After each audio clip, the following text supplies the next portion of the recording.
ನಲ್ಲಿ ನಮ್ಮ ಜೊತೆ ವೇದಿಕೆ ಮೇಲೆ ಇರ್ತಕ್ಕಂಥ ಜಿಲ್ಲಾ ಅಧ್ಯಕ್ಷ ಆಗಿರ್ತಕ್ಕಂಥ ಶ್ರೀಯುತ ಸತೀಶ್ ಕುಂಪಾಳ್ರವರೇ, ಸ್ನೇಹಿತರು ಮತ್ತು ನಮ್ಮ ವಿಧಾನ ಪರಿಷತ್ತಿನ ಮಾಜಿ ಸದಸ್ಯರು ಆಗಿರ್ತಕ್ಕಂಥ ಮತ್ತು ಚುನಾವಣಾ ಪ್ರಭಾರಿಗಳು ಆಗಿರ್ತಕ್ಕಂಥ ಗಣೇಶ್ ಕಾರ್ಣಿಕ್ರವರೇ, ಮತ್ತು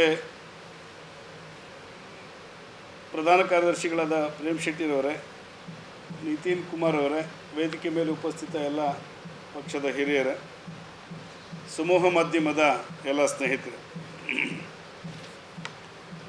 ಯಾವುದೇ ಒಂದು ಚುನಾಯಿತ ಸರ್ಕಾರಕ್ಕೆ ಒಂದು 4 ವರ್ಷಗಳ ಕಾಲ ಒಂದು ಅವಕಾಶ ಇರುತ್ತೆ. 5ನೇ ವರ್ಷ ಪ್ರಾರಂಭ ಆಗ್ತಿದ್ದಂಗೆ ಆಡಳಿತ ವಿರೋಧಿ ಅಲೆ ಪ್ರಾರಂಭ ಆಗುವಂಥದ್ದು ಸಹಜ. ರಾಜ್ಯದಲ್ಲಿರ್ತಕ್ಕಂಥ ಕಾಂಗ್ರೆಸ್ ಸರ್ಕಾರಕ್ಕೆ ಇನ್ನೂ 4 ವರ್ಷ ಮುಗ್ದಿಲ್ಲ, 5ನೇ ವರ್ಷ ಪ್ರಾರಂಭ ಆಗಿಲ್ಲ. 100 ದಿನಗಳ ಮೊದಲೇ ಒಂದು ರೀತಿ ಆಡಳಿತ ವಿರೋಧಿ ಅಲೆ ಪ್ರಾರಂಭ ಆಗಿರ್ತಕ್ಕಂಥದ್ದು ನಾವೆಲ್ಲ ಕಳೆದ 3 ತಿಂಗಳಿಂದ ನೋಡ್ತಾ ಇದ್ದೀವಿ. ಸಿದ್ದರಾಮಯ್ಯ ನೇತೃತ್ವದ ಸರ್ಕಾರಕ್ಕೆ 100 ದಿನ ಆಗುವ ಮುನ್ನವೇ ಆಡಳಿತ ಪಕ್ಷದ ಹಿರಿಯ ಶಾಸಕರಾಗಿರ್ತಕ್ಕಂಥ BR ಪಾಟೀಲ್ರವರು 18 ಜನ ಶಾಸಕರ ಸಹಿಯನ್ನು ಒಳಗೊಂಡಂತೆ ಒಂದು ಪತ್ರವನ್ನು ಬರೀತಾರೆ. ಈ ಸರ್ಕಾರದಲ್ಲಿ ಮಂತ್ರಿಗಳ ಹತ್ರ ಕೆಲಸವನ್ನು ಮಾಡಿಸ್ಕೊಳ್ಳಿಕ್ಕೆ ಹೋದರೆ ಕಮಿಷನನ್ನು ಕೇಳ್ತಾರೆ ಅಧಿಕಾರಿಗಳು. ಈ ಸರ್ಕಾರದಲ್ಲಿ ಹಿಡಿತ ಅನ್ನತಕ್ಕಂಥದ್ದು ತಪ್ಪೋಗಿದೆ ಅನ್ನತಕ್ಕಂಥದ್ದನ್ನು BR ಪಾಟೀಲ್ ಮತ್ತು ಇವತ್ತಿನ ಮುಖ್ಯಮಂತ್ರಿಗಳ ಫೈನಾನ್ಷಿಯಲ್ ಅಡ್ವೈಸರ್ ಆಗಿರ್ತಕ್ಕಂಥ ಬಸವರಾಜ ರಾಯರೆಡ್ಡಿರವರು, ನಮ್ಮ ಯಲಬುರ್ಗಾ ಶಾಸಕರು, ಇವರಿಬ್ಬರು ಸೇರಿ ಹೈಕಮಾಂಡ್ಗೆ ಪತ್ರವನ್ನು ಬರೀತಾರೆ. ಈ ಸರ್ಕಾರದ ವಿರುದ್ಧವಾಗಿ ಆಡಳಿತ ಪಕ್ಷದ ಶಾಸಕರು 100 ದಿನ ತುಂಬುವ ಮೊದಲೇ ಈ ಸರ್ಕಾರದ ವಿರುದ್ಧವಾಗಿ ಪತ್ರವನ್ನು ಬರೀತಾರೆ. ಈ ಸರ್ಕಾರದಲ್ಲಿ ಅಧಿಕಾರಿಗಳ ವರ್ಗಾವಣೆಗೆ ವ್ಯಾಪಕ ದಂಧೆ ನಡೀತಿದೆ, ಭ್ರಷ್ಟಾಚಾರ ಪ್ರಾರಂಭ ಆಗಿದೆ ಅಂತೇಳಿ ಆಡಳಿತ ಪಕ್ಷದ ಶಾಸಕರು ಮಾತಾಡ್ತಾರೆ. ಇದಲ್ಲದೆ ನಮ್ಮ ಸರ್ಕಾರದ ಮೇಲೆ ನೇರವಾಗಿ ಆಪಾದನೆಯನ್ನು ಮಾಡಿದಂಥ DK ಶಿವಕುಮಾರ್ ಮತ್ತು ಸಿದ್ದರಾಮಯ್ಯನವರ ಅವತ್ತಿನ ವಿರೋಧ ಪಕ್ಷದಲ್ಲಿ ಇದ್ಕೊಂಡು ನಮ್ಮ ಮೇಲೆ ಆಪಾದನೆ ಮಾಡಿದಂಥ ಮತ್ತು ಗುತ್ತಿಗೆದಾರರ ಸಂಘದ ಅಧ್ಯಕ್ಷರನ್ನ ಜೊತೆಲಿ ಇದ್ಕೊಂಡು ನಮ್ಮ ಮೇಲೆ ಅಲಿಗೇಷನ್ ಮಾಡಿದಂಥ ಕೆಂಪಣ್ಣವರು ಈ ಸರ್ಕಾರದ ವಿರುದ್ಧವಾಗಿ ಅಲಿಗೇಷನನ್ನು ಮಾಡ್ತಾರೆ.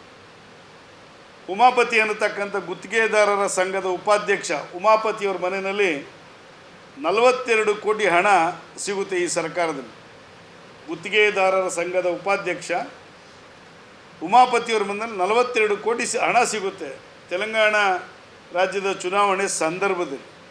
ಅಂದರೆ ಕರ್ನಾಟಕದ ಹಣವನ್ನು ಅಧಿಕಾರಿಗಳ ವರ್ಗಾವಣೆ ಮುಖೇನ ಮತ್ತು ಟ್ರಾನ್ಸ್ಫರ್ ಕೇಸ್ ಜೊತೆಯಲ್ಲಿ ಬೇರೆ ಬೇರೆ ರೀತಿಯಲ್ಲಿ ಯಾವ ರೀತಿ ಹಣವನ್ನು ಸುಲಿಗೆ ಮಾಡ್ತಾಯಿದ್ದಾರೆ ಅನ್ನತಕ್ಕಂಥದ್ದು ಕೇವಲ 100 ದಿನಗಳ ಒಳಗೆ ಈ ಸರ್ಕಾರದ ಒಂದು ಭ್ರಷ್ಟಾಚಾರ ನಮ್ಮ ಮೇಲೆ ಆಪಾದನೆ ಮಾಡಿದಂಥ ಗುತ್ತಿಗೆದಾರರ ಸಂಘವೇ ನೇರವಾಗಿ ಈ ಸರ್ಕಾರದ ವಿರುದ್ಧವಾಗಿ ಅಲಿಗೇಷನನ್ನು ಮಾಡ್ತಾರೆ.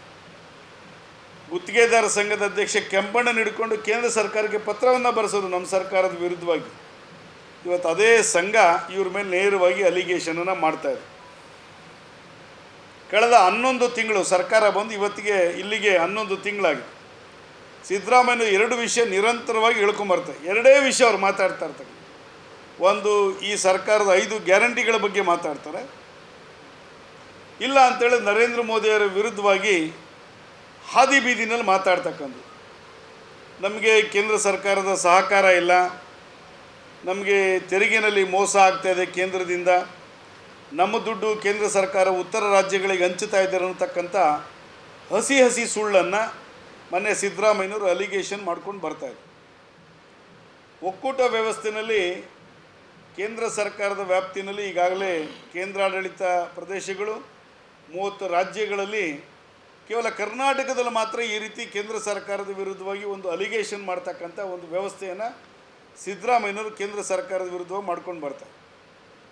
ಇವರಲ್ಲಿರ್ತಕ್ಕಂಥ ಲ್ಯಾಪ್ಸಸ್ಸನ್ನು, ಇವರಲ್ಲಿರ್ತಕ್ಕಂಥ ನ್ಯೂನ್ಯತೆಗಳನ್ನು ಮುಚ್ಚಿಡ್ಲಿಕ್ಕೋಸ್ಕರ, ಈ ಸರ್ಕಾರದಲ್ಲಿ ಯಾವುದೇ ರೀತಿ ಅಭಿವೃದ್ಧಿ ಕೆಲಸಗಳಾಗ್ತಾಯಿಲ್ಲ ಅನ್ನೋದನ್ನು ಮುಚ್ಚಿಟ್ಕೊಳ್ಳಿಕ್ಕೋಸ್ಕರ ಆಡಳಿತ ಪಕ್ಷದ ಶಾಸಕರುಗಳೇ ಹೇಳ್ತಾ ಇದ್ದಾರೆ, ನಮಗೆ MLA ಫಂಡ್ಗಳನ್ನು ರಿಲೀಸ್ ಮಾಡ್ತಾಯಿಲ್ಲ ಅನ್ನತಕ್ಕಂಥ ವಿಚಾರಗಳನ್ನು ಮುಚ್ಚಿಟ್ಕೊಳ್ಳಿಕ್ಕೋಸ್ಕರ ಕೇಂದ್ರ ಸರ್ಕಾರ ನಮಗೆ ಸಹಕಾರ ಕೊಡ್ತಾಯಿಲ್ಲ, ಕೇಂದ್ರ ಸರ್ಕಾರದ ಬೆಂಬಲ ಇಲ್ಲ, ನಮ್ಮ ತೆರಿಗೆ ಹಣ ನಮ್ಮ ಹಕ್ಕು ಅಂತೇಳಿ ದೆಹಲಿನಲ್ಲಿ ಇವರು ಸತ್ಯಾಗ್ರಹವನ್ನು ಮಾಡ್ತಾರೆ.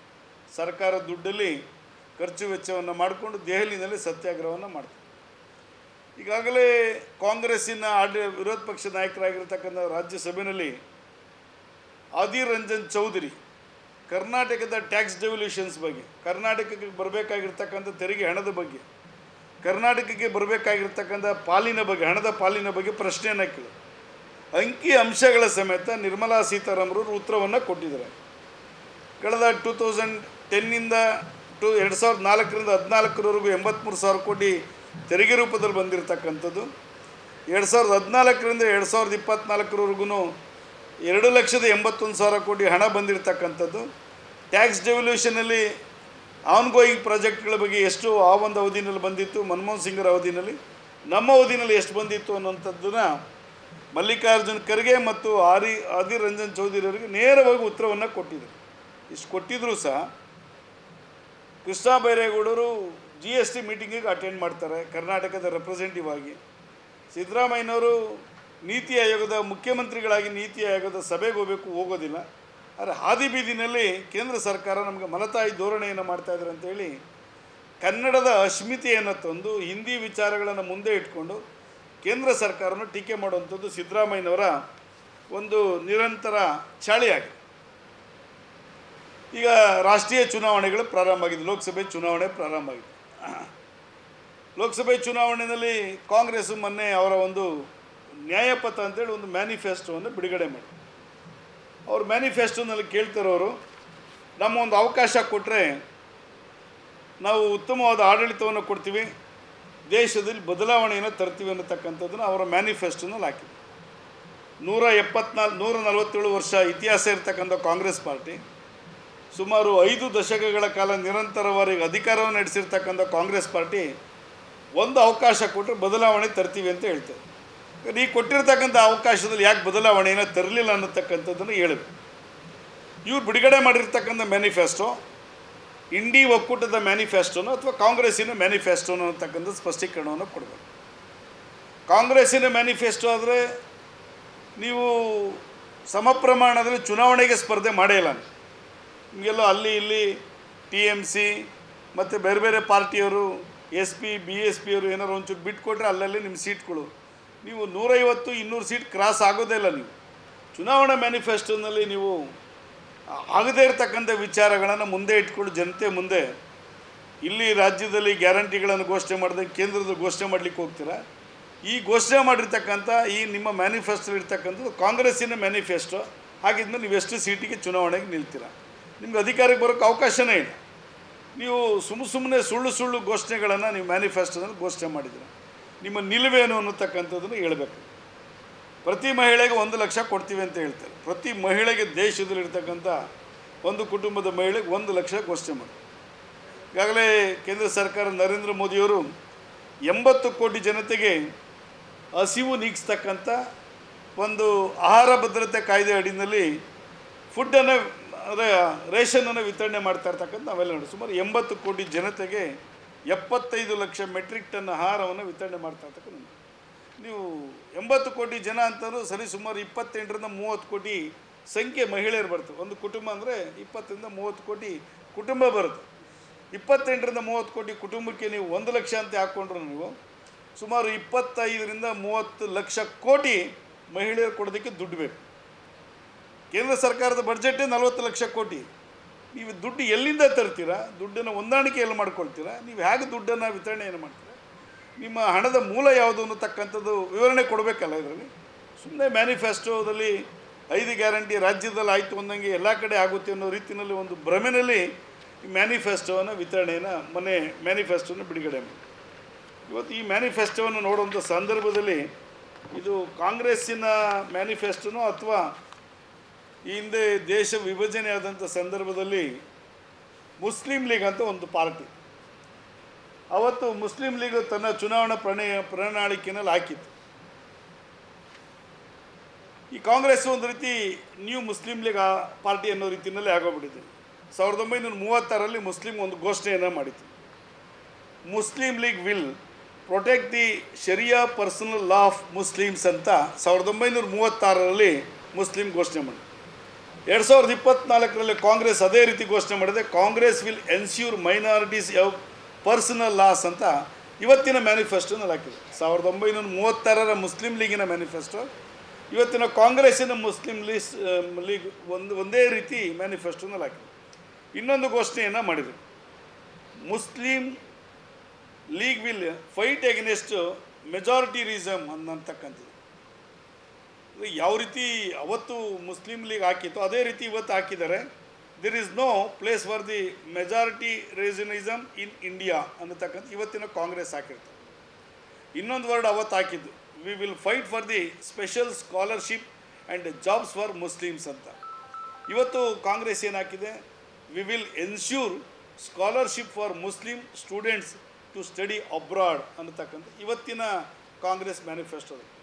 1936ರ ಮುಸ್ಲಿಂ ಲೀಗಿನ ಮ್ಯಾನಿಫೆಸ್ಟೋ, ಇವತ್ತಿನ ಕಾಂಗ್ರೆಸ್ಸಿನ ಮ್ಯಾನಿಫೆಸ್ಟೋ ಎರಡೂ ಸಿಮಿಲರ್ ಆಗಿರ್ತಕ್ಕಂಥ. ಅಂದರೆ ಇವರಿಗೆ ದೇಶವನ್ನು ವಿಭಜನೆ ಮಾಡಿದಂಥ ಮುಸ್ಲಿಂ ಲೀಗು ಇವ್ರಿಗೊಂದು ರೀತಿ ಈ ಮ್ಯಾನಿಫೆಸ್ಟೋ ಅಂದರೆ ಒಂದು ರೀತಿ ಮಾರ್ಗದರ್ಶನ ಆಗೋಗ್ಬಿಟ್ಟಿದೆ.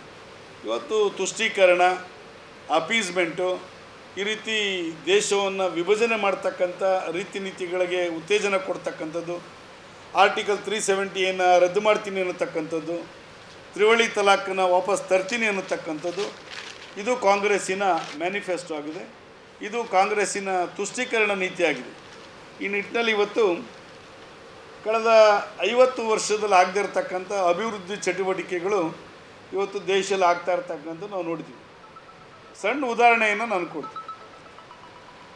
ಬೆಂಗಳೂರು ಟು ಮೈಸೂರು ಒಂದು ರಸ್ತೆಗೆ 6,800 ಕೋಟಿ ಪ್ರತಾಪ್ ಸಿಂಹ ನಮ್ಮ MP, ಅಲ್ಲಿನ ಮೈಸೂರಿನ MP ಖರ್ಚು ಮಾಡೋದು. ಒಂದು ಪತ್ರಿಕೆಯಲ್ಲಿ ಬರೆದಿರು, 6,800 ರೂಪಾಯಿ ಖರ್ಚು ಮಾಡಿ ಈ ರಸ್ತೆ ಮಾಡ್ತಾರಂಥ ಸಂದರ್ಭದಲ್ಲಿ 2 ಸ್ಟ್ರೆಚ್ಚರಲ್ಲಿ ಕಾಮಗಾರಿ ಪ್ರಾರಂಭ ಆಗಿದೆ. 2 ಸ್ಟ್ರೆಚ್ಚಿಂದ 7,000 ಜನಕ್ಕೆ ಉದ್ಯೋಗ ಸಿಕ್ಕಿದೆ ಅನ್ನತಕ್ಕಂಥ ಮಾತನ್ನು ಹೇಳಿ. ಇವತ್ತು ದೇಶದಲ್ಲಿ 6,800 ಕೋಟಿ ರೂಪಾಯಿ ಒಂದು ಪ್ರಾಜೆಕ್ಟ್ಗೆ 7,000 ಜನ ಸುಮಾರು 3.5-4 ವರ್ಷಗಳ ಕಾಲ ಕೆಲಸ ಮಾಡೋದು. ಇವತ್ತು 5 ಲಕ್ಷ ಕೋಟಿ ಇನ್ಫ್ರಾಸ್ಟ್ರಕ್ಚರ್ ಮೇಲೆ ಇನ್ವೆಸ್ಟ್ಮೆಂಟ್ ಆಗಿದೆ. ನರೇಂದ್ರ ಮೋದಿಯವರ ಸರ್ಕಾರ 5 ವರ್ಷದಲ್ಲಿ 5 ಲಕ್ಷ ಕೋಟಿ ದೇಶದಲ್ಲಿ ಇನ್ವೆಸ್ಟ್ಮೆಂಟ್ ಮಾಡಿದೆ. ಎಷ್ಟು ಲಕ್ಷ ಉದ್ಯೋಗ ಪ್ರಾರಂಭ ಆಗಿರಬೇಕು, ಎಷ್ಟು ಲಕ್ಷ ಉದ್ಯೋಗ ಸೃಷ್ಟಿ ಆಗಿರಬೇಕು ಅನ್ನತಕ್ಕಂಥದ್ದನ್ನು ನಾವೆಲ್ಲ ನೋಡ್ತೀವಿ. ಅಭಿವೃದ್ಧಿ ಅನ್ನತಕ್ಕಂಥದ್ದು ರಾಷ್ಟ್ರೀಯ ಸರ್ಕಾರದ ಯೋಜನೆಯಲ್ಲಿ ಅಭಿವೃದ್ಧಿ ಅನ್ನತಕ್ಕಂಥದ್ದು ಅದು ಎಂಪ್ಲಾಯ್ಮೆಂಟ್ ಆಗ್ಬೋದು, ಇಂಡಸ್ಟ್ರೀಸ್ ಆಗ್ಬೋದು, ಹೆಲ್ತ್ ಆಗ್ಬೋದು, ಎಜುಕೇಷನ್ ಆಗ್ಬೋದು, ಏರ್ಪೋರ್ಟ್ಗಳಾಗ್ಬೋದು, ಹೈವೇಸ್ ಆಗ್ಬೋದು, ಕನೆಕ್ಟಿವಿಟಿ ರೋಡ್ಸ್ಗಳ ಬಗ್ಗೆ ಆಗ್ಬೋದು, ಪೋರ್ಟ್ಗಳ ನಿರ್ಮಾಣದ ಬಗ್ಗೆ ಆಗ್ಬೋದು, ಈ ರೀತಿ ಒಂದು ಕಾನ್ಸೆಪ್ಟನ್ನು ಇಟ್ಕೊಂಡು ನರೇಂದ್ರ ಮೋದಿಯವರ ಸರ್ಕಾರ ಕಳೆದ 10 ವರ್ಷಗಳಲ್ಲಿ ಅಭಿವೃದ್ಧಿ ಪಥದ ಹತ್ರ ತನ್ನ ಒಂದು ದಾಪುಗಾಲನ್ನು ಹಾಕಿದೆ. ಇದರ ಜೊತೆಯಲ್ಲಿ ವಿದೇಶ ರೀತಿ ನೀತಿನಲ್ಲಿ ನಮ್ಮ ಸಂಬಂಧಗಳು, ಅಕ್ಕಪಕ್ಕ ರಾಷ್ಟ್ರಗಳಲ್ಲಿ ನಮ್ಮ ಸಂಬಂಧಗಳು ಯಾವ ರೀತಿ ಇದೆ ಅನ್ನತಕ್ಕಂಥದ್ದನ್ನು ನಾವೆಲ್ಲ ಕಳೆದ 10 ವರ್ಷದಲ್ಲಿ ನರೇಂದ್ರ ಮೋದಿಯವರು ನಡ್ಕೊಂಬಂದಿರತಕ್ಕಂಥ ರೀತಿ ನೀತಿಗಳು, ಮಾಡಿರ್ತಕ್ಕಂಥ ಸಾಧನೆಗಳು ಮುಂದಿನ ಲೋಕಸಭೆ ಚುನಾವಣೆಗೆ ನಮಗೊಂದು ರೀತಿ ಅದೊಂದು ಮಾರ್ಗದರ್ಶನ ಆಗುತ್ತೆ ಮತ್ತು ಜನ ಅದನ್ನು ಅಕ್ಸೆಪ್ಟ್ ಮಾಡಿಕೊಂಡು ಈ ಬಾರಿ ನಮಗೆ ಹೆಚ್ಚಿನ ರೀತಿಯಲ್ಲಿ 370 ಪ್ಲಸ್ BJP 370 ಪ್ಲಸ್ ಸೀಟ್, ಒಟ್ಟು 400 ಸೀಟಿಗೆ ಗುರಿಯನ್ನು ಇಟ್ಕೊಂಡು ಚುನಾವಣೆಯನ್ನು ಫೇಸ್ ಮಾಡ್ತಾ ಇರ್ತಕ್ಕಂಥ ಸಂದರ್ಭದಲ್ಲಿ ದೇಶದ ಜನ ಒಟ್ಟಾರೆಯಾಗಿ ಬೆಂಬಲವನ್ನು ಕೊಡ್ತಾ ಇರ್ತಕ್ಕಂಥದ್ದು ನಾವೆಲ್ಲ ನೋಡಿದ್ವಿ. ವಿಶೇಷವಾಗಿ ಕರ್ನಾಟಕದಲ್ಲಿ ಈ ಬಾರಿ 28ಕ್ಕೆ 28 ಗೆಲ್ಲುವಂಥ ಒಂದು ಉತ್ತಮವಾದ ಅವಕಾಶ ಇದೆ. ಕಳೆದ ಬಾರಿ ಅವರು ಒಂದೇ ಒಂದು ಸೀಟ್ ಗೆದ್ದಿದ್ದು ಬೆಂಗಳೂರು ಗ್ರಾಮಾಂತರ. ನಾನು ಕಳೆದ ಬಾರಿ ಬೆಂಗಳೂರು ಗ್ರಾಮಾಂತರದ ನಾನೇ ಕ್ಯಾಂಡಿಡೇಟ್ ಆಗಿದೆ. ಕೇವಲ 15 ದಿನ ಇದ್ದಾಗ ನನ್ನನ್ನು ಕ್ಯಾಂಡಿಡೇಟ್ ಮಾಡಿದೆ. Just March 26 last date for the nomination. March 25 I received the call from the central office. ನನಗೊಂದು ಸೂಚನೆ ಬಂದು, ನಾಳೆ ಬೆಳಿಗ್ಗೆ ನೀವು ಹೋಗಿ ನಾಮಿನೇಷನ್ ಮಾಡಬೇಕು, ಇದು ಪಾರ್ಟಿ ತೀರ್ಮಾನ ಅಂತೇಳಿ. ನಾನು ಹೋಗಿ ನಾಮಿನೇಷನ್ ಮಾಡಿದೆ. 6,73,388 ವೋಟ್ ಬಂತು. ಇನ್ನು 1 ವೀಕ್ ಅಥವಾ 10 ಡೇಸ್ ಟೈಮ್ ಇದ್ದಿದೆ DK ಸುರೇಶ್ನ ನಾನು ಸೋಲಿಸ್ತಾ ಇದ್ದೆ. ಅಂದರೆ ಆ ಥರದ ವಾತಾವರಣ ನರೇಂದ್ರ ಮೋದಿಯವರ ಬಗ್ಗೆ ಇವತ್ತು ಆ ಕ್ಷೇತ್ರದಲ್ಲಿ ಆ ಥರದ ವಾತಾವರಣ ಇದೆ. ಇವತ್ತು ಆ ಕ್ಷೇತ್ರ ಸೋಲುತ್ತೆ. ಈ ಕರ್ನಾಟಕದಲ್ಲಿ ಕಾಂಗ್ರೆಸ್ಗೆ ಮೊದಲನೇ ಸೋಲು ಯಾವುದಾದ್ರು ಅಂತ ಇದ್ದರೆ ಅದು ಬೆಂಗಳೂರು ಗ್ರಾಮಾಂತರ ಲೋಕಸಭೆ ಕ್ಷೇತ್ರದಿಂದ 28ಕ್ಕೆ 28 ಸೋಲು ಅಂಥದ್ದು ಈಗಾಗಲೇ ನಿಶ್ಚಯ ಆಗಿದೆ. 25 BJP ಗೆಲ್ಲುತ್ತೆ, 3 ದಳ ಖಂಡಿತ ಗೆಲ್ಲುತ್ತೆ ಅನ್ನತಕ್ಕಂಥ ವಿಶ್ವಾಸ ಇದೆ. ಆ ನಿಟ್ಟಿನಲ್ಲಿ ಇವತ್ತು ಈಗಾಗಲೇ ಮೊದಲನೇ ಹಂತದ ಚುನಾವಣಾ ಕ್ಯಾಂಪೇನ್ ಭಾಳ ಬೆರಸಿನಿಂದ ಮತ್ತು ಜನಗಳ ಬೆಂಬಲ ಸಿಕ್ಕಿದೆ.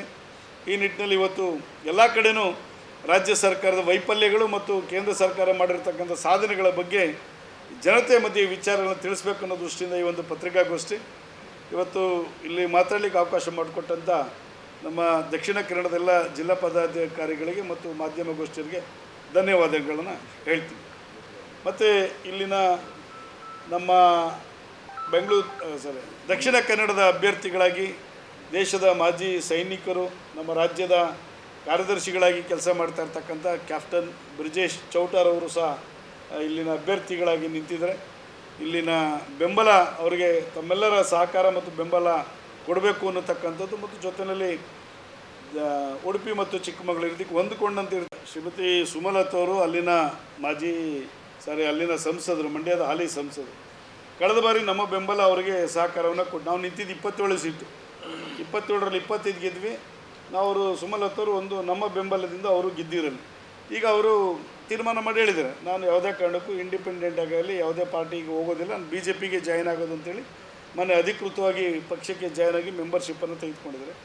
ನಾನು ಮಂಡ್ಯಗೆ ಕ್ಯಾಂಪೇನ್ಗೆ ಹೋಗ್ತೀನಿ ಅಂತ ಹೇಳಿದರೆ ಆ ಕಾರ್ಯಕ್ರಮದ ರೀತಿ ನೀತಿಗಳು ಇವೆಲ್ಲವೂ ನಿಶ್ಚಯ ಆಗ್ತದೆ. ಕುಮಾರಸ್ವಾಮಿ ಅವರು ಹೇಳಿದರೆ, ಕುಮಾರಸ್ವಾಮಿ ಅವರು ಸುಮಲತಾ ಅವ್ರ ಮನೆಗೆ ಹೋಗಿ ಚುನಾವಣೆ ಕ್ಯಾಂಪೇನಿಗೆ ಬರಬೇಕು ಅಂತ ಕೇಳಿದರೆ ಅದು ನಿಶ್ಚಯ ಮಾಡಿಕೊಂಡು ಕ್ಯಾಂಪೇನ್ಗೆ ಬರ್ತಾರೆ. ಆ ಥರದ್ದೇನು ನಮಗೆ ಅಲ್ಲಿ ಮಂಡ್ಯದಲ್ಲಿ ಯಾವುದೇ ರೀತಿಯ ಸಮಸ್ಯೆ ಇಲ್ಲ. ಈಶ್ವರಪ್ಪರದು ತಾವು ಹೇಳಿದರು, ಸಹಜವಾಗಿ ಯಾವುದೇ ಚುನಾವಣೆಯಲ್ಲಿ ಪಕ್ಷದಲ್ಲಿ ಇದ್ದಂಥವ್ರು, ಪಕ್ಷದಲ್ಲಿ ಶಾಸಕರಾಗಿ ಸಂಸದರಾಗಿರುವಂಥವ್ರು ಕೆಲವೊಂದು ಸಂದರ್ಭದಲ್ಲಿ ಸೀಟ್ ಸಿಗದೇ ಇದ್ದಾಗ, ತಮ್ಮ ಒಂದು ವಿಚಾರಗಳು ಮುನ್ನೆಲೆಗೆ ಬರದೇ ಇದ್ದಾಗ ಈ ರೀತಿ ರೆಬಲ್ ಆಗಿ ನಿಲ್ಲುವಂಥದ್ದು ಅವ್ರದ್ದು ಇರ್ತಕ್ಕಂಥದ್ದು. ಈಗಾಗಲೇ ಕೇಂದ್ರದಿಂದ ಬಂದಿರತಕ್ಕಂಥ ನ್ಯಾಷನಲ್ ಜನರಲ್ ಸೆಕ್ರೆಟರಿ ಅವ್ರ ಮನೆಗೆ ಹೋಗಿ ಮಾತಾಡಿದ್ದಾರೆ. ಮೊನ್ನೆ ಅಮಿತ್ ಶಾ ಅವರು ದೆಹಲಿಗೆ ಕರೆಸ್ಕೊಂಡಿರೋ ಮಾತಾಡಲಿ, ಕಾರಣಾಂತರದಿಂದ ದೆಹಲಿಯಲ್ಲಿ ಅಮಿತ್ ಶಾ ಅವ್ರನ್ನ ಭೇಟಿ ಮಾಡಲಿಕ್ಕಾಗಲಿಲ್ಲ. ಅವರು ಪತ್ರಿಕಾಗೋಷ್ಠಿ ಮಾಡಿ ನಾನು ಚುನಾವಣೆಗೆ ಹೋಗೋದೇ ತಯಾರಿ ಅಂತ ಹೋಗಿದ್ದಾರೆ. ನಮಗೆ ಕೊನೆ ಗಳಿಗೆವರೆಗೂ ವಿಶ್ವಾಸ ಇದೆ ವಾಪಸ್ ತೊಗೊಂಡು ಕ್ಯಾಂಪೇನಿಗೆ ಬರ್ತಾರೆ ಅನ್ನತಕ್ಕಂಥದ್ದು. ಬರಲಿಲ್ಲ ಅಂತೇಳಿದ್ರೆ ಈ ಥರದ್ದು ಇರುತ್ತೆ, ಏನೂ ಮಾಡಲಿಕ್ಕಾಗಲ್ಲ. ಎಲ್ಲ ಪಾರ್ಟಿನಲ್ಲೂ ಈ ಥರದ್ದು ಸ್ವಲ್ಪ ಸಮಸ್ಯೆ ಇರ್ತದೆ.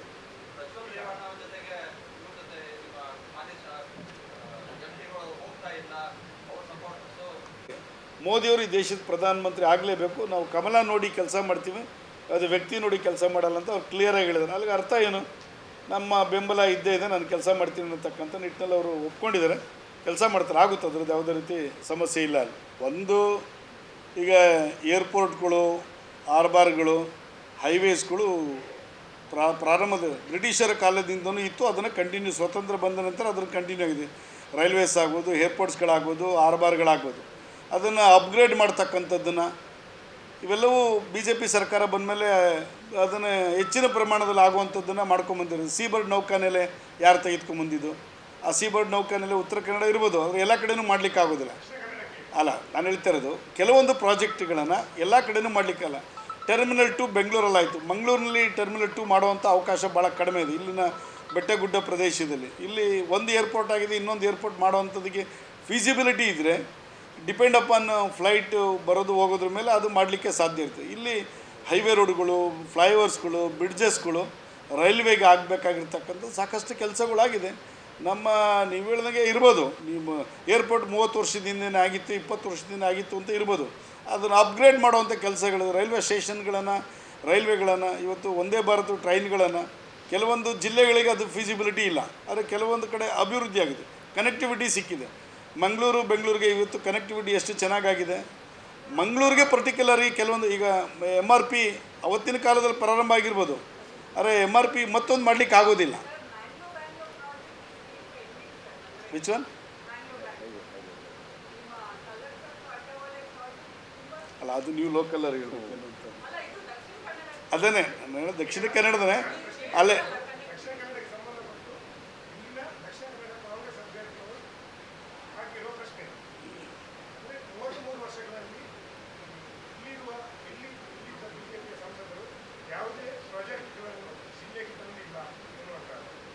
ನೋಡಿ, ಆ ಥರ ಇಲ್ಲ. 33 ವರ್ಷದಿಂದ ಹಿಂದೆ ಮಾಡಿದ್ದನ್ನು ಹಂಗೆ ಇಟ್ಕೊಂಡಿರಾಗಲ್ವಲ್ಲ, ನಾವು ಅದನ್ನು ಅಪ್ಗ್ರೇಡ್ ಮಾಡಿದ್ದೀವಲ್ಲ. ನಮ್ಮ ಸಂಸದರು ಇಲ್ಲಿನ ಅಭ್ಯರ್ಥಿಗಳಾಗಿ ಆಗಿರೋವಂಥವ್ರು ಮತ್ತು ಈ ಹಿಂದೆ ಅಧ್ಯಕ್ಷ ಆಗಿದ್ದಂಥ ನಳಿನ್ ಕುಮಾರ್ ಕಟೀಲ್ ಅವರ 10 ಇಯರ್ಸ್ ರಿಪೋರ್ಟ್ ಕಾರ್ಡಲ್ಲಿ ಅದು ಏನೇನು ಆಗಿದೆ ಅನ್ನೋಂಥದ್ದು ಅವರು ಬಿಡುಗಡೆ ಮಾಡ್ತಾರೆ. ಏನೇನು ಮಾಡಿದ್ದೀವಿ ಅನ್ನತಕ್ಕಂಥ ಈಗ ಆಲ್ರೆಡಿ ಮಾಡಿದ್ದಾರೆ. ಅದಕ್ಕೆ ಅವರು ಉತ್ತರ ಕೊಡಲಿ ಸಾಕೋದಕ್ಕೆ. ಈಗ ಮಾಡಿರ್ತಕ್ಕಂಥ ಸಾಧನೆಗಳ ಬಗ್ಗೆ ಉತ್ತರ ಕೊಡಲಿ ಅವರು.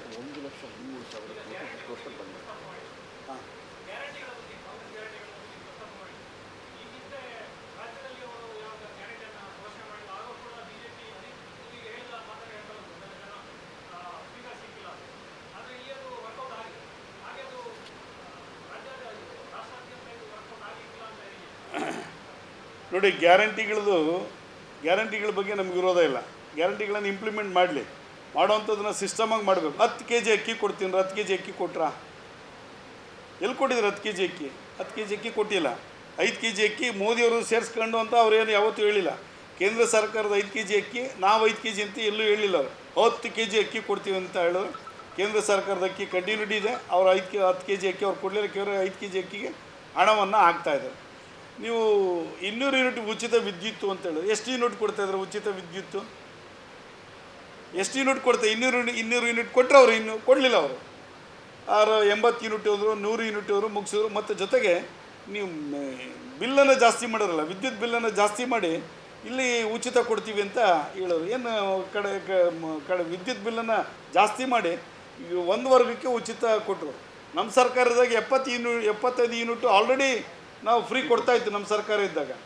ನೀವು ರೈತರ ಮಕ್ಕಳಿಗೆ ಕೊಡ್ತಿದ್ದಂಥ ವಿದ್ಯಾಸಿರಿ ಯೋಜನೆ ಕಿತ್ತಾಕಿರಿ, ಸ್ಕಾಲರ್ಶಿಪ್ಪನ್ನು ಕಿತ್ತಾಕಿರಿ, ರೈತರು ಕೊಡ್ತಿದ್ದಂಥ 4,000 ರೂಪಾಯಿ ದುಡ್ಡನ್ನು ಸ್ಟಾಪ್ ಮಾಡಿ ನೀವು ಆ ಎಲ್ಲ ದುಡ್ಡನ್ನು ಅಕ್ಯುಮುಲೇಟ್ ಮಾಡಿಕೊಂಡು ನೀವಿಲ್ಲಿ ಉಚಿತ ನಾನು ಕೊಡ್ತಾಯಿದ್ದೀನಿ, ಗ್ಯಾರಂಟಿ ಕೊಡ್ತಾಯಿದ್ದೀನಿ ಅಂತ ಹೇಳಿದ್ರೆ ಏನು ಅರ್ಥ ಆಯಿತು? ಎಷ್ಟು ಜನ ಯಂಗ್ಸ್ಟರ್ಸು ಅವರು ಡಿಗ್ರಿ ಪಾಸ್ ಮಾಡಿದರೆ, ಎಷ್ಟು ಜನ ಕೊಟ್ಟಿದ್ದಾರೆ, ಅವ್ರು ಒಂದು ವೈಟ್ ಪೇಪರ್ ರಿಲೀಸ್ ಮಾಡಲಿ. ನೀವು ಇನ್ನೊಂದು ಕಡೆ ನಮ್ಮ ಇದ್ದಂಥ ಸ್ಕೀಮ್ಗಳನ್ನು ಸ್ಟಾಪ್ ಮಾಡಿ ಆ ದುಡ್ಡನ್ನು ಇದಕ್ಕೆ ಅಕ್ಯುಮುಲೇಟ್ ಮಾಡ್ಕೊಂಡು ಕೊಡುವಂಥದ್ದು ಸ್ಕೀಮ್ಗಳಲ್ಲ. ನರೇಂದ್ರ ಮೋದಿಯವರು 2018 ಡಿಸೆಂಬರ್ ತಿಂಗಳಿನಲ್ಲಿ 6,000 ರೂಪಾಯಿ ರೈತರ ಅಕೌಂಟಿಗೆ ವರ್ಷಕ್ಕೆ ಹಾಕ್ತೀವಿ ಅಂತ ಹೇಳೋರು. ನಾವೆಲ್ಲೂ ಮ್ಯಾನಿಫೆಸ್ಟೋದಲ್ಲಿ ಹಾಕಿರಲಿಲ್ಲ. ಗ್ಯಾರಂಟಿ ಇಂಪ್ಲಿಮೆಂಟ್ ಮಾಡ್ತೀವಿ ಅಂತ ಹೇಳಿರಲಿಲ್ಲ. ಹೇಳೋದನ್ನೇ ಅದನ್ನು ಇಂಪ್ಲಿಮೆಂಟ್ ಮಾಡೋದು ಇವನ್ ಟಿಲ್ ಟುಡೇ ಇಂಪ್ಲಿಮೆಂಟ್ ಆಗಿದೆ. ಎಲ್ಲೂ ಸಹ ತೆರಿಗೆಗಳನ್ನು ಹೆಚ್ಚಿಗೆ ಹಾಕಲಿಲ್ಲ. ಅವ್ರು ಇಂಪ್ಲಿಮೆಂಟ್ ಮಾಡೋಂಥ ಸಂದರ್ಭ ತೆರಿಗೆಗಳನ್ನು ಹೆಚ್ಚಾಕಲಿಲ್ಲ. ಅದು ಇಂಪಾರ್ಟೆಂಟ್ ಅಲ್ಲ. ನಮ್ಮ ಸರ್ಕಾರ ಇದ್ದಾಗ ಪೆಟ್ರೋಲ್ ಮತ್ತು ಡೀಸೆಲ್ ಮೇಲೆ ಇದ್ದಂಥ ಸೆಸ್ಸನ್ನು ಕಡಿಮೆ ಮಾಡೋರು ಬಸವರಾಜ ಬೊಮ್ಮಾಯಿಯವರು. ಯಾವುದೇ ಕಾಂಗ್ರೆಸ್ ಸರ್ಕಾರದಲ್ಲಿ ಅದನ್ನು ಕಡಿಮೆ ಮಾಡಲಿಲ್ಲ. ನಮ್ಮ ಸರ್ಕಾರ ಕಡಿಮೆ ಮಾಡಿತು. ಉತ್ತರ ಪ್ರದೇಶ, ತೆಲಂಗಾಣದಲ್ಲಿ ಚುನಾವಣೆ ನಡೀತು. ಕಳೆದ ರಾಜ್ಯದ 5 ರಾಜ್ಯಗಳ ಚುನಾವಣೆ ನಡೀತು. ಅಲ್ಲೂ ಗ್ಯಾರಂಟಿಗಳನ್ನು ಘೋಷಣೆ ಮಾಡೋರು. 5 ರಾಜ್ಯದಲ್ಲಿ 3 ರಾಜ್ಯ BJP ಬಂತು, 1 ರಾಜ್ಯದಲ್ಲಿ ಕಾಂಗ್ರೆಸ್ ಬಂತು. ತೆಲಂಗಾಣದಲ್ಲಿ ಯಾಕೆ ಗ್ಯಾರಂಟಿ ವರ್ಕ್ ಆಗಲಿಲ್ಲ? ಹಿಮಾಚಲ ಪ್ರದೇಶದಲ್ಲಿ ಯಾಕೆ ವರ್ಕ್ ಆಗಲಿಲ್ಲ? ರಾಜಸ್ಥಾನದಲ್ಲಿ ಯಾಕೆ ವರ್ಕ್ ಆಗಲಿಲ್ಲ? ಇದೇ ಗ್ಯಾರಂಟಿಗಳನ್ನು ಆ ಚುನಾವಣೆ ಸಂದರ್ಭದಲ್ಲಿ ಅಲ್ಲೂ ಘೋಷಣೆ ಮಾಡೋರು. ಯಾಕೆ ವರ್ಕ್ ಆಗಲಿಲ್ಲ? ಒಂದು, ಕಳೆದ ಬಾರಿ 2018ರ ಈ 5 ರಾಜ್ಯಗಳ ಚುನಾವಣೆ ಸಂದರ್ಭದಲ್ಲಿ ನಾವೆಲ್ಲೂ ಅಧಿಕಾರಕ್ಕೆ ಬರಲಿಕ್ಕಾಗಲಿಲ್ಲ. ಆಫ್ಟರ್ 1 ಇಯರ್ ಮಧ್ಯಪ್ರದೇಶದಲ್ಲಿ ನಾವು ಅಧಿಕಾರಕ್ಕೆ ಬಂದಿದ್ದು. 1 ಇಯರ್ ಆದ ನಂತರ ಬೇರೆ ಬೇರೆ ರೀತಿಯಲ್ಲಿ ಅವತ್ತಿನ ಕಾಲಘಟ್ಟದಲ್ಲಿ 2019ರಲ್ಲಿ ನಡೆದಂಥ ಲೋಕಸಭೆ ಚುನಾವಣೆಯಲ್ಲಿ 5 ರಾಜ್ಯಕ್ಕೆ 85 ಲೋಕಸಭೆ ಕ್ಷೇತ್ರ ಬರುತ್ತೆ. ಅದರಲ್ಲಿ 63 ಲೋಕಸಭೆ ಕ್ಷೇತ್ರದಲ್ಲಿ BJP ಗೆಲ್ಲಿತು. ಇವತ್ತು 5 ರಾಜ್ಯದಲ್ಲಿ 3 ರಾಜ್ಯ BJP ಇದೆ.